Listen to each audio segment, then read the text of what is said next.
அரசியல் அதெல்லாம் தேவை. அவர் இருக்கிறதுக்கு அதாவது இப்படிலாம் பண்ணா நல்லதுதான்.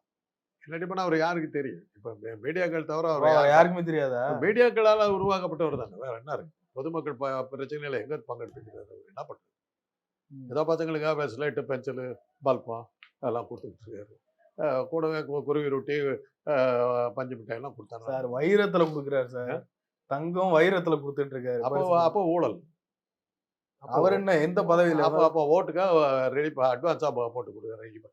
பதவியில் இல்லாத பதவி கொடுக்குறேன், பதவிக்கு வந்தா எவ்வளவு கொடுப்பேன்னு ஒரு அட்வான்ஸா கொடுக்குறாரு. அது ஊழல்.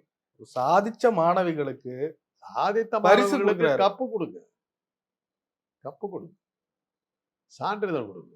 நீ யாரு கொடுக்கறது? சாதித்த மாணவர்களுக்கு அந்த கல்லூரி கொடுக்குது, அந்த பள்ளிக்கூடம் கொடுக்குது. உனக்கு அவங்களுக்கு என்ன சம்பந்தம்?